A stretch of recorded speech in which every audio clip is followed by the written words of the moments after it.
आत्मदर्शन का उपाय, नित्य लीला योग।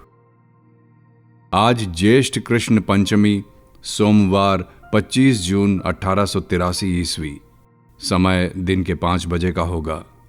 श्री रामकृष्ण भाव के आवेश में कहते हैं, देखो, अंतर से पुकारने पर अपने स्वरूप को देखा जाता है, परंतु विषय भोग की वासना जितनी रहती है उतनी ही बाधा होती है। मास्टर कहते हैं, जी, आप जैसा कहते हैं डुबकी लगाना पड़ता है। बहुत ठीक।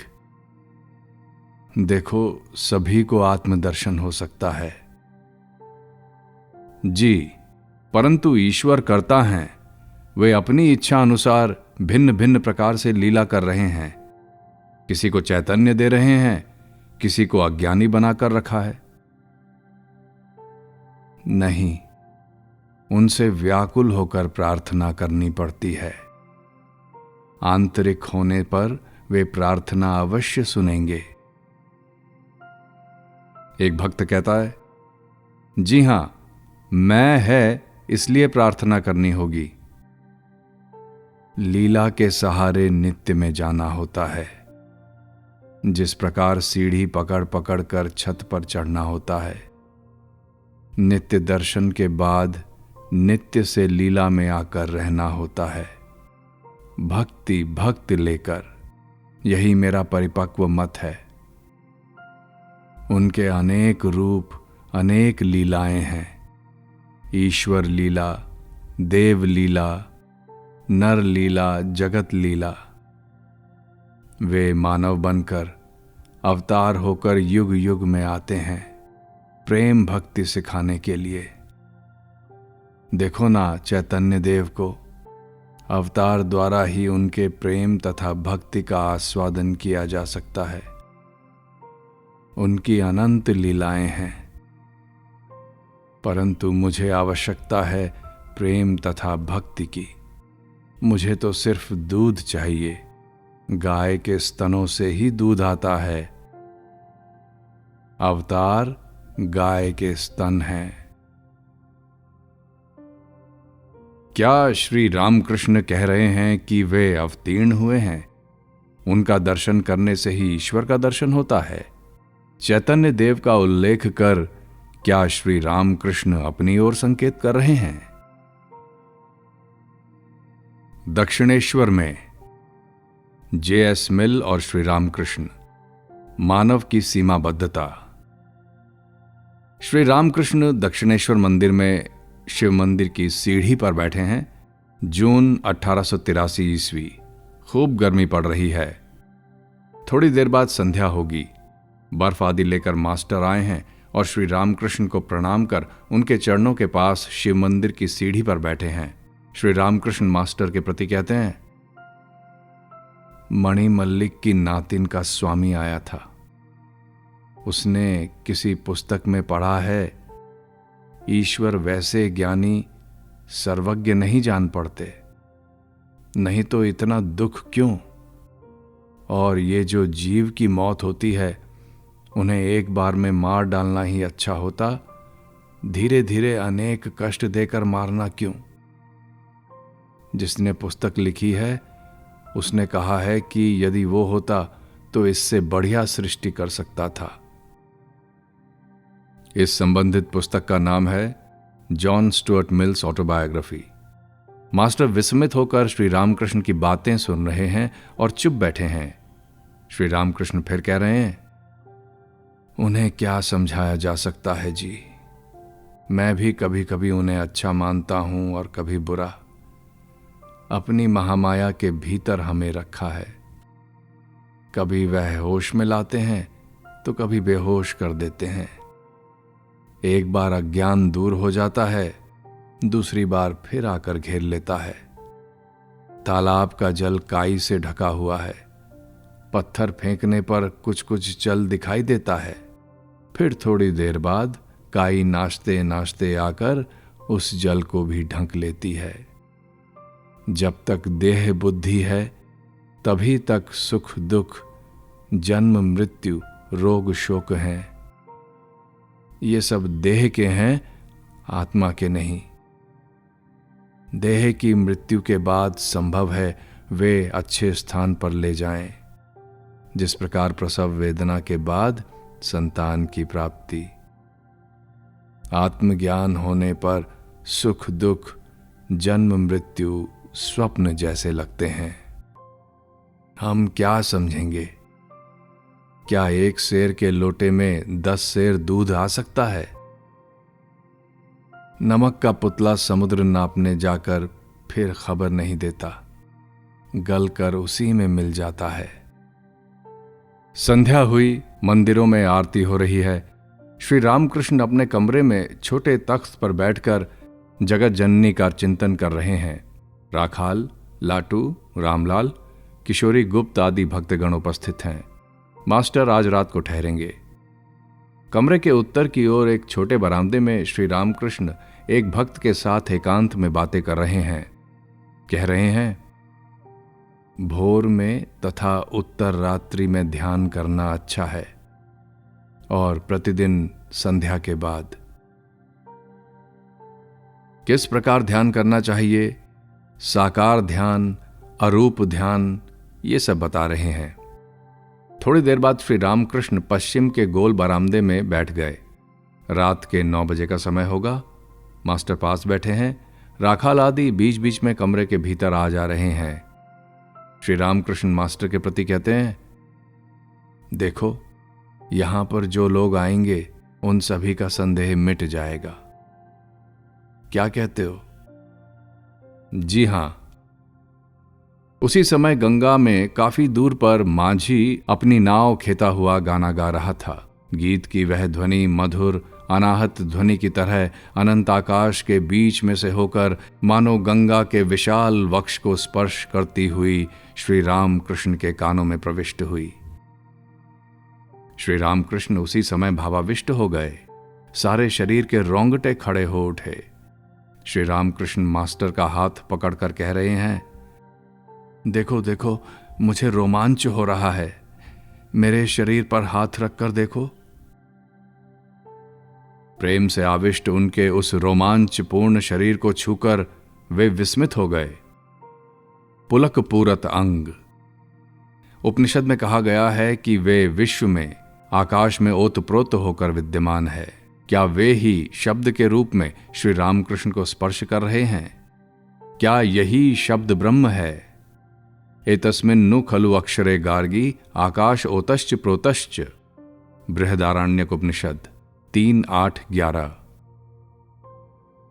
थोड़ी देर बाद श्री रामकृष्ण फिर वार्तालाप कर रहे हैं। जो लोग यहां पर आते हैं उनके शुभ संस्कार हैं। क्या कहते हो? जी हां। अधर के वैसे संस्कार थे। सरल होने पर ईश्वर शीघ्र प्राप्त होते हैं। फिर 2 पथ हैं, सत और असत। सत पथ से जाना चाहिए। मास्टर कहते हैं, जी हां, धागे में यदि रेशा निकला हो तो वह सुई के भीतर नहीं जा सकता।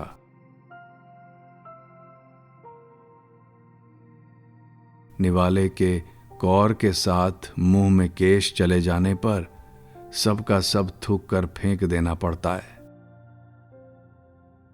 परंतु जैसे आप कहते हैं, जिन्होंने ईश्वर का दर्शन किया है, असत्य संग उनका कुछ भी नहीं बिगाड़ सकता।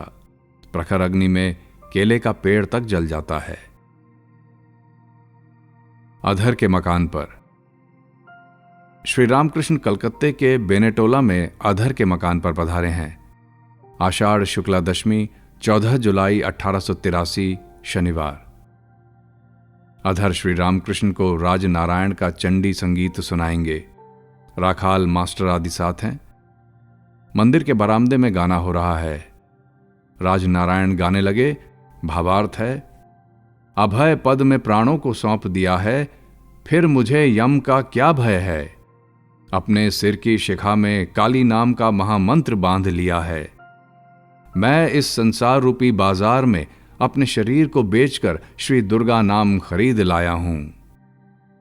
काली नाम रूपी कल्पत्रु को हृदय में बो दिया है। अब यम के आने पर हृदय खोल कर दिखाऊंगा, इसलिए बैठा हूं। देह में 6 दुर्जन हैं, उन्हें भगा दिया है। मैं जय दुर्गा, श्री दुर्गा कहकर रवाना होने के लिए बैठा हूं। श्री रामकृष्ण थोड़ा सा सुनकर भावाविष्ट हो खड़े हो गए और मंडली के साथ सम्मिलित होकर गाने लगे। श्री रामकृष्ण पद जोड़ रहे हैं, ओ मां रखो मां। पद जोड़ते जोड़ते एकदम समाधिस्थ, ब्रह्म ज्ञान शून्य, निस्पंद होकर खड़े हैं। गायक फिर गा रहे हैं, भावार्थ, यह किसकी कामिनी रणागण को आलोकित कर रही है।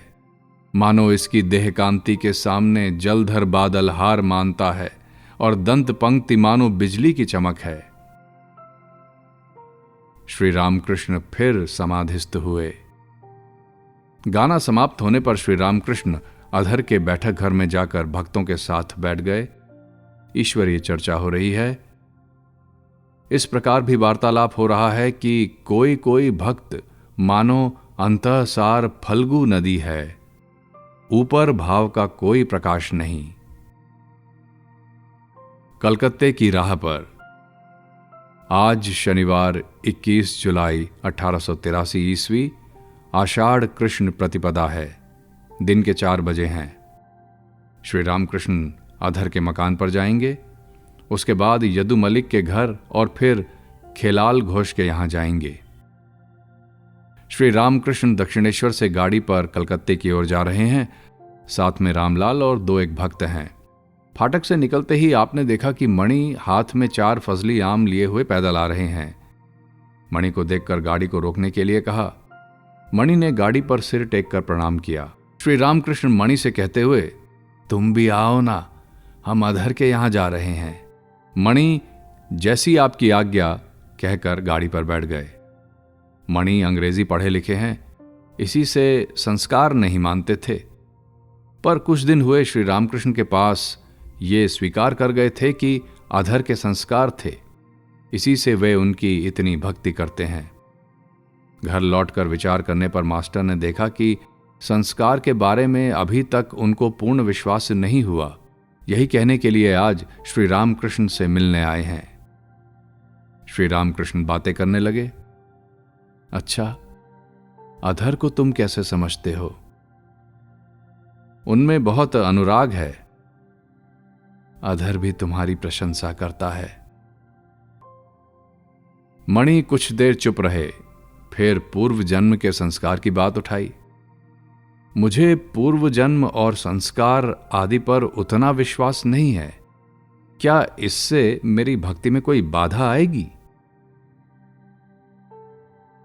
ईश्वर की सृष्टि में सब कुछ हो सकता है, यह विश्वास ही पर्याप्त है। मैं जो सोचता हूं वही सत्य है और सबका मत मिथ्या है, ऐसा भाव मन में ना आने देना। बाकी ईश्वर ही समझा देंगे। ईश्वर के कार्यों को मनुष्य क्या समझेगा? उनके कार्य अनंत हैं, इसलिए मैं उनको समझने का थोड़ा भी प्रयत्न नहीं करता। मैंने सुन रखा है कि उनकी सृष्टि में सब कुछ हो सकता है, इसीलिए मैं इन सब बातों की चिंता ना कर केवल ईश्वर ही की चिंता करता हूं। हनुमान से पूछा गया था, आज कौन सी तिथि है? हनुमान ने कहा था, मैं तिथि नक्षत्र आदि नहीं जानता, केवल एक राम की चिंता करता हूं। ईश्वर के कार्य क्या समझ में आ सकते हैं? वे तो पास ही हैं, पर यह समझना कितना कठिन है। बलराम कृष्ण को भगवान नहीं जानते थे। जी हां, जैसे आपने भीष्म देव की बात कही थी। हां, क्या कहा था, कहो तो? भीष्मदेव शरशैया पर पड़े रो रहे थे। पांडवों ने श्री कृष्ण से कहा, भाई ये कैसा आश्चर्य है, पितामह इतने ज्ञानी होकर भी मृत्यु का विचार कर रो रहे हैं। श्री कृष्ण ने कहा, उनसे पूछो ना क्यों रोते हैं। भीष्मदेव बोले, मैं यह विचार कर रोता हूं कि भगवान के कार्य को कुछ भी न समझ सका, हे कृष्ण, तुम इन पांडवों के साथ फिरते हो, पग पग पर इनकी रक्षा करते हो, फिर भी इनकी विपद का अंत नहीं। हां, ईश्वर ने अपनी माया से सब कुछ ढंक रखा है, कुछ जानने नहीं देते। कामनी और कांचन ही माया है। इस माया को हटाकर जो ईश्वर के दर्शन करता है वही उन्हें देख पाता है। एक आदमी को समझाते समय मुझे ईश्वर ने एक अद्भुत दृश्य दिखलाया। अचानक सामने देखा उस देश का एक तालाब, और एक आदमी ने काई हटाकर उससे जल पी लिया। जल स्फटिक क्रिस्टल की तरह साफ था। इससे यह सूचित हुआ कि वह सच्चिदानंद माया रूपी काई से ढका हुआ है। जो काई हटाकर जल पीता है वही पाता है। सुनो, तुमसे बड़ी गूढ़ बातें कहता हूं। झाऊओं के तले बैठे हुए देखा कि चोर दरवाजे का सा एक दरवाजा सामने है। कोठरी के अंदर क्या है ये मुझे दिखाई नहीं पड़ा। मैं एक नहरनी से छेद करने लगा पर कर न सका। मैं छेदता रहा पर वह बार बार भर जाता था, परंतु एक बार इतना बड़ा छेद बना। ये सब बड़ी ऊंची बातें हैं। ये देखो, कोई मानो मेरा मुंह दबा देता है। ईश्वर के चैतन्य से जगत चैतन्यमय है। कभी कभी देखता हूं कि छोटी छोटी मछलियों में वही चैतन्य खेल रहा है। कभी कभी देखता हूं कि वर्षा में जिस प्रकार पृथ्वी जल से ओतप्रोत रहती है, उसी प्रकार इस चैतन्य से जगत ओतप्रोत है। इतना सब दिखलाई तो पड़ता है, परंतु मुझे अभिमान नहीं होता। आपका अभिमान कैसा? शपथ खाकर कहता हूं, थोड़ा भी अभिमान नहीं होता। जी, ग्रीस देश में सुकरात नाम का एक आदमी था। यह देववाणी हुई कि सब लोगों में वही ज्ञानी है। उसे आश्चर्य हुआ। बहुत देर तक निर्जन में चिंता करने पर उसे भेद मालूम हुआ। तब उसने अपने मित्रों से कहा, केवल मुझे ही मालूम हुआ है कि मैं कुछ नहीं जानता, पर दूसरे सब लोग कहते हैं कि हमें खूब ज्ञान हुआ है, परंतु वास्तव में सभी अज्ञान है। मैं भी कभी कभी सोचता हूं कि मैं जानता ही क्या हूं कि इतने लोग यहां आते हैं। वैष्णव चरण बड़ा पंडित था। वो कहता था कि तुम जो कुछ कहते हो वो सब शास्त्रों में पाया जाता है, तो फिर तुम्हारे पास क्यों आता हूं? तुम्हारे मुंह से वही सब सुनने के लिए। आपकी सब बातें शास्त्र से मिलती हैं। नवद्वीप गोस्वामी भी उस दिन पानीहाटी में यही बात कहते थे। आपने कहा कि गीता गीता बार बार कहने से त्यागी त्यागी हो जाता है। वास्तव में तागी होता है, परंतु नवदीप गोस्वामी ने कहा कि तागी और त्यागी दोनों का एक ही अर्थ है। तग एक धातु है, इसी से तागी बनता है। मेरे साथ क्या दूसरों का कुछ मिलता जुलता है? किसी पंडित या साधु का?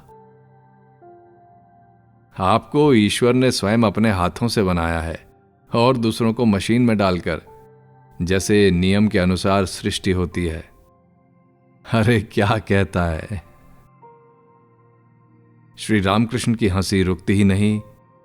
अंत में उन्होंने कहा, शपथ खाता हूं मुझे तनिक भी अभिमान नहीं होता। विद्या से एक लाभ होता है, उससे यह मालूम हो जाता है कि मैं कुछ नहीं जानता और मैं कुछ नहीं हूं। ठीक है, ठीक है, मैं कुछ नहीं हूं, मैं कुछ नहीं हूं। अच्छा, अंग्रेजी ज्योतिष पर तुम्हें विश्वास है? उन लोगों के नियम के अनुसार नए आविष्कार हो सकते हैं। यूरेनस ग्रह की अनियमित चाल देखकर उन्होंने दूरबीन से पता लगाकर देखा कि एक नया ग्रह नेपट्यून चमक रहा है। फिर उससे ग्रहण की गणना भी हो सकती है। हां, सो तो होती है। गाड़ी चल रही है, प्रायः अधर के मकान के पास आ गई है। श्री रामकृष्ण मणि से कहते हैं, सत्य में रहना, तभी ईश्वर मिलेंगे।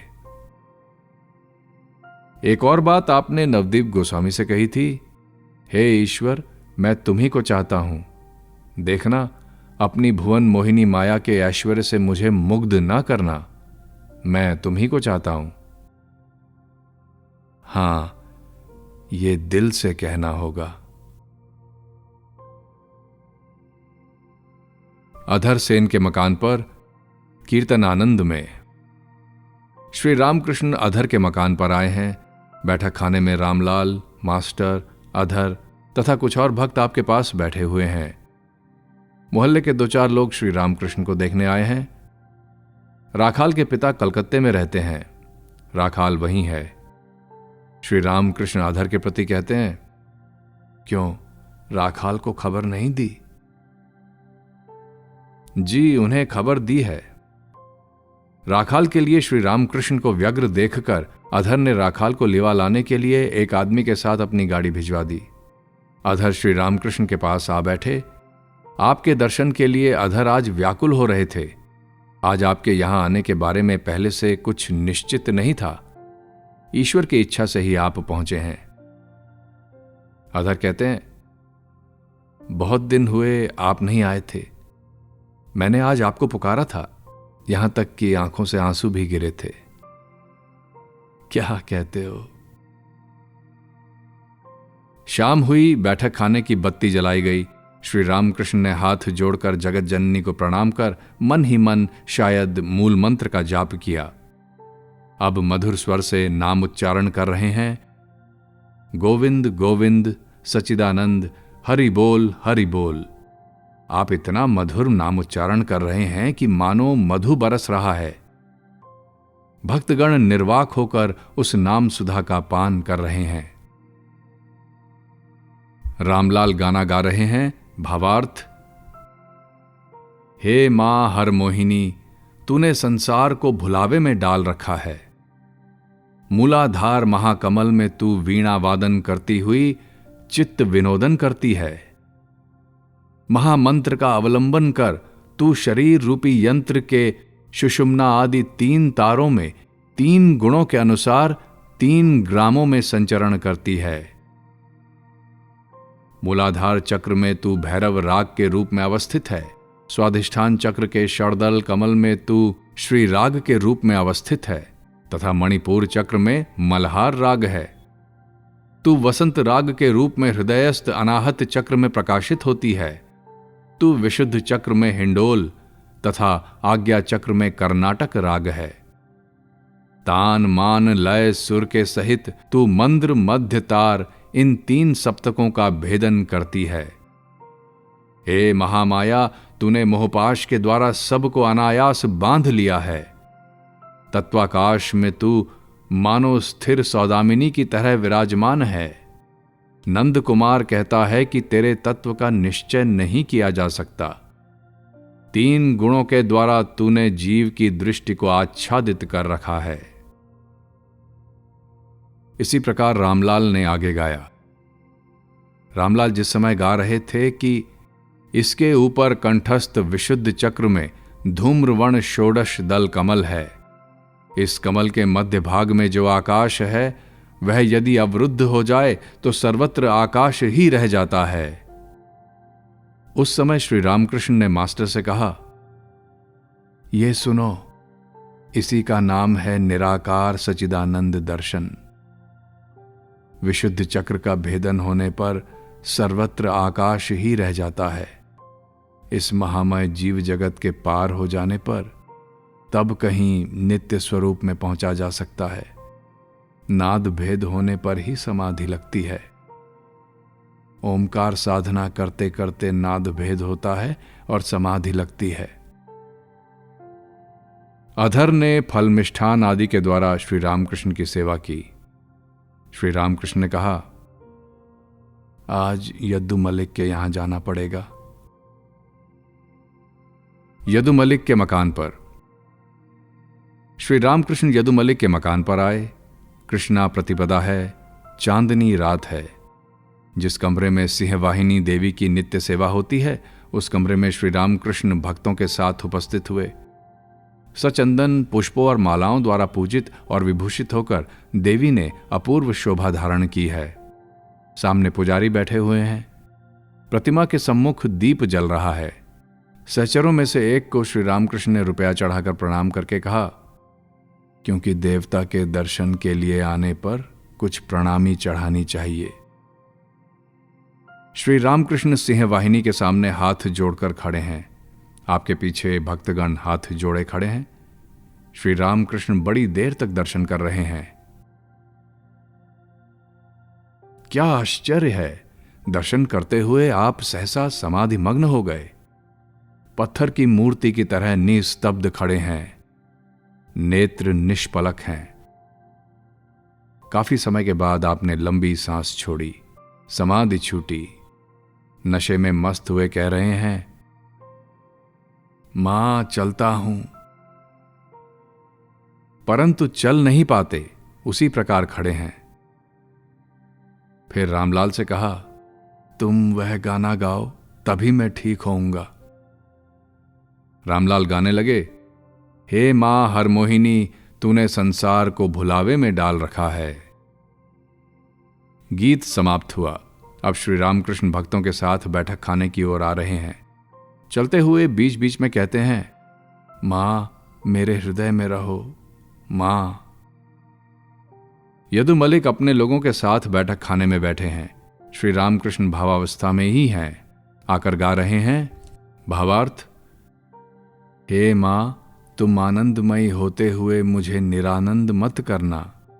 गीत समाप्त होने पर भावोन्मत्त होकर यदु से कहते हैं, क्यों बाबू, क्या गाऊं? मां आमे के आटा से छेले, ये गाना गाऊं? ऐसा कहकर आप गाने लगे। भावार्थ, मां क्या मैं तेरा 8वां सा बालक हूं?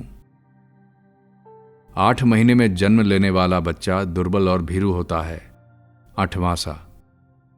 मां क्या मैं तेरा 8वां सा बालक हूं?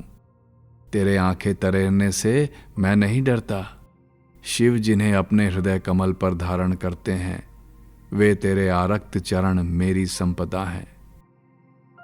भाव का किंचित उपशमन होने पर श्री रामकृष्ण कहते हैं, मां का प्रसाद खाऊंगा। तब आपको सिंहवाहिनी का प्रसाद ला दिया गया। यदु मलिक बैठे हैं। पास ही में कुछ मित्र बैठे हुए हैं। कुछ खुशामद करने वाले मुसाहब भी हैं। यदु मलिक की ओर मुंह कर श्री रामकृष्ण कुर्सी पर बैठे हैं और हंसते हुए बातचीत कर रहे हैं। श्री रामकृष्ण के साथ आए हुए भक्तों में से कोई कोई बगल के कमरे में है। मास्टर तथा 1-2 भक्त श्री रामकृष्ण के पास ही बैठे हैं। श्री रामकृष्ण साहस से कहते हैं, अच्छा तुम मुसाहब क्यों रखते हो? यदु साहस से कहते हैं, मुसाहब रखने में क्या हर्ज है? क्या तुम उद्धार नहीं करोगे? शराब की बोतलों के आगे गंगा भी हार मानती है। यदु ने श्री रामकृष्ण के सम्मुख घर में चंडी गान का आयोजन करने का वचन दिया था। बहुत दिन बीत गए पर चंडी गान नहीं हुआ। क्यों जी, चंडी गान का क्या हुआ? कई तरह के कामकाज थे, इसलिए इतने दिन नहीं हो पाया।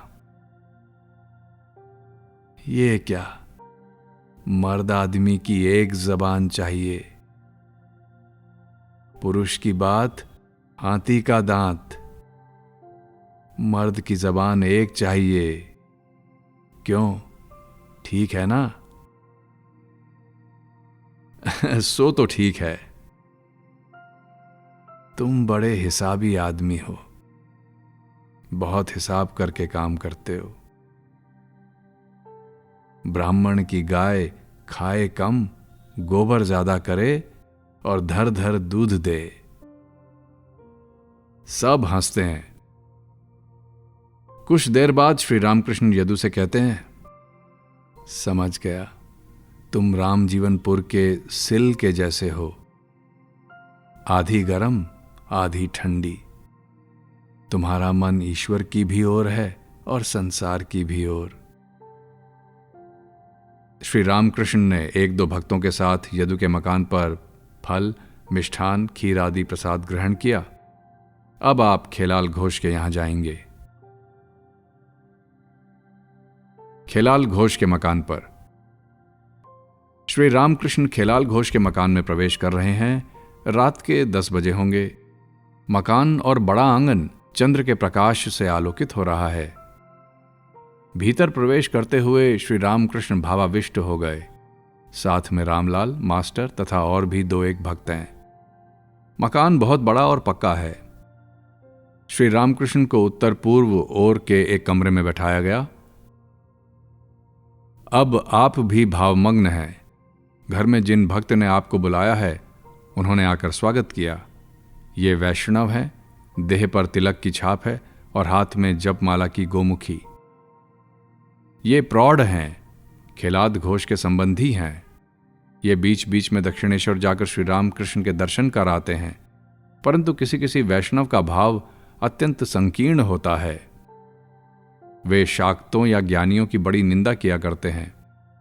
श्री रामकृष्ण अब वार्तालाप कर रहे हैं। भक्तों के प्रति कहते हैं, मेरा धर्म ठीक है और दूसरों का गलत, ये मत अच्छा नहीं। ईश्वर एक ही हैं, 2 नहीं। उन्हीं को भिन्न भिन्न व्यक्ति भिन्न भिन्न नामों से पुकारते हैं। कोई कहता है गॉड तो कोई अल्लाह, कोई कहता है कृष्ण तो कोई शिव तो कोई ब्रह्म। जैसे तालाब में जल है, एक घाट पर लोग उसे कहते हैं जल, दूसरे घाट पर कहते हैं वाटर और तीसरे घाट पर पानी। हिंदू कहते हैं जल, क्रिश्चियन कहते हैं वाटर और मुसलमान पानी। परंतु वस्तु एक ही है। मत तो पथ हैं। एक एक धर्म मत, एक एक पथ है जो ईश्वर की ओर ले जाता है। जैसे नदियां नाना दिशाओं से आकर सागर में मिल जाती हैं। वेद, पुराण, तंत्र सबका प्रतिपाद्य विषय वही एक सच्चिदानंद है।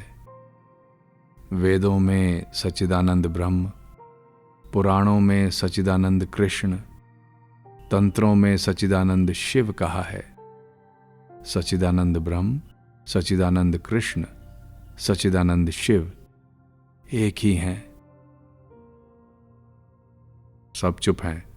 अब वैष्णव भक्त पूछता है, महाराज ईश्वर का चिंतन भला क्यों करें? यह बोध यदि रहे तो फिर वह जीवन मुक्त ही है, परंतु सब में यह विश्वास नहीं होता।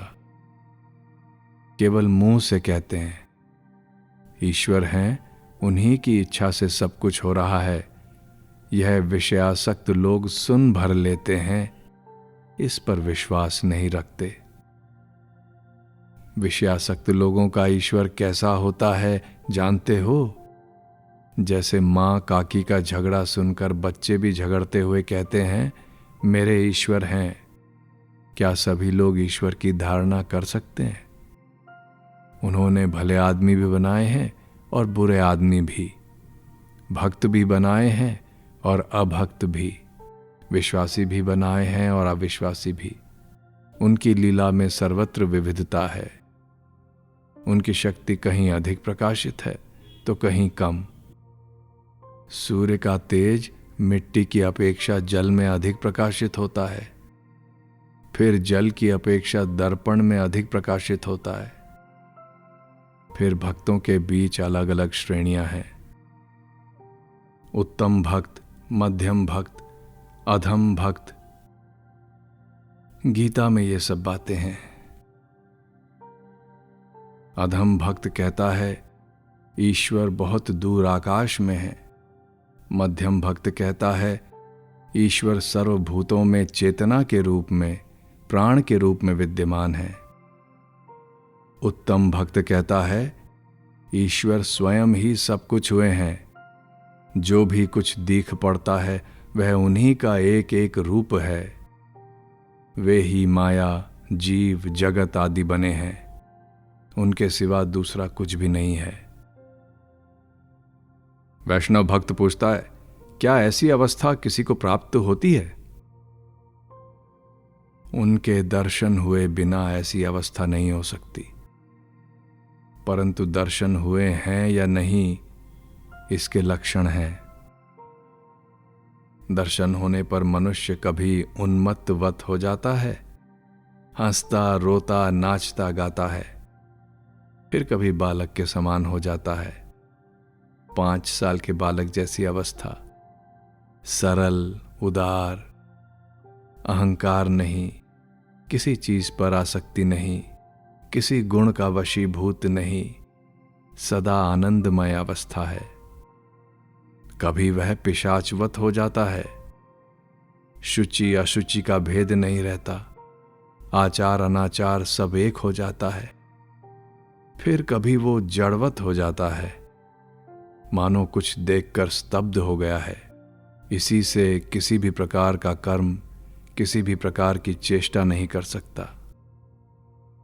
तुम और तुम्हारा यह ज्ञान है, मैं और मेरा यह अज्ञान है। हे ईश्वर, तुम करता हो, मैं अकर्ता, यही ज्ञान है। हे ईश्वर, सब कुछ तुम्हारा है, देह, मन, घर, परिवार, जीव जगत, ये सब तुम्हारा ही है, मेरा कुछ नहीं। इसी का नाम ज्ञान है। जो अज्ञानी है वही कहता है कि ईश्वर वहां बहुत दूर है। जो ज्ञानी है वह जानता है कि ईश्वर यहां अत्यंत निकट, हृदय के बीच अंतर्यामी के रूप में विराजमान हैं। फिर उन्होंने स्वयं भिन्न भिन्न रूप भी धारण किए हैं।